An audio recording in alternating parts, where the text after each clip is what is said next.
Anyone in there? No one.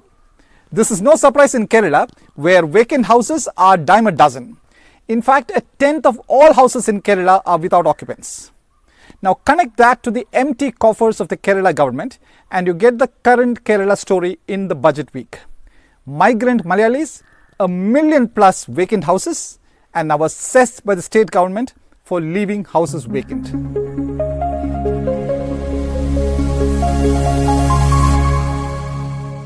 If human resource is considered the biggest resource of the modern era, Kerala may be losing that biggest resource more than any other Indian state. Rough estimates put the number of Kerala students going for higher studies to developed countries alone at about 35,000 last year. And these days, Kerala students don't go just to US, UK, Australia, New Zealand, but countries as different as Barbados and Kyrgyzstan and Slovenia and Slovakia. A study by the state government entity Norca Roots reveals that Kerala students have gone to as many as 54 countries, including the Isle of Man. And then there is a much bigger exodus of Keralites leaving abroad for jobs, led by nurses who are much sought after across the world. A 2018 study, Kerala Migration Survey by S. Irudayarajan and K.C. Sakaraya, revealed that a fifth of all households in Kerala have at least one migrant member. The flight of students, young professionals and workers has led to three striking patterns: an increasing number of vacant college seats, an increasing number of vacant houses, and an increasing number of old age homes.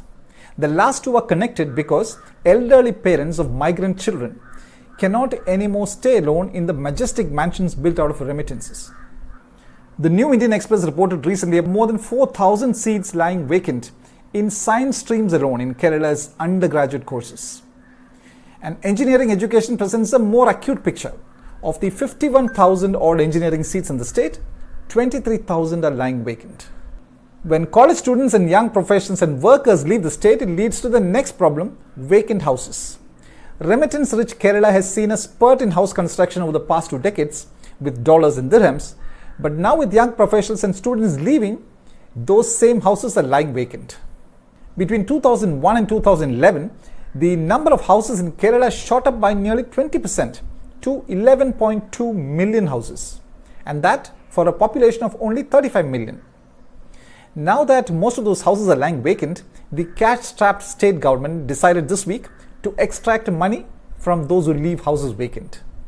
The new budget provisions to raise the application fee, the scrutiny fee and the permit fee for construction of residential or non-residential buildings, and a new taxation for vacant houses. There are two messages in it. One, the state government is broke and it needs money even from people who have left the state. And two, protect the environment from construction of unwanted houses. According to the 2011 census data, which is the latest data available, about 11% of all Kerala houses are lying vacant.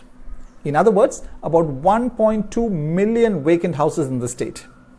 Imagine converting all the euros and pounds and dollars and dinars and dirhams into brick, mortar, cement, paint, steel and furniture, and then letting it all lie vacant. But why is everybody leaving?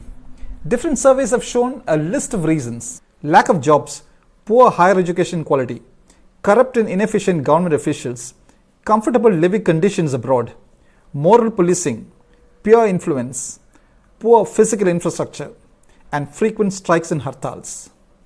Logically, when a government finds that its people are not interested in studying there, nor can they find jobs there, it should do a serious investigation into why that is happening. But in this case, the Kerala government is happy to tax those who have left the state, prompting trollers to comment that the state government should impose an escape tax on those fleeing the state.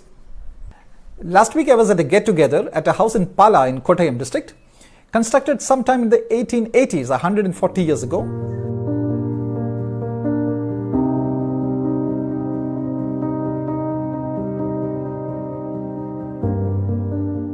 Yes, the 1880s, when the Statue of Liberty was being put up, when Charles Darwin passed away in 1882, Karl Marx passed away in 1883, and Queen Victoria was celebrating her Golden Jubilee in 1887 as the monarch of India and much of the world.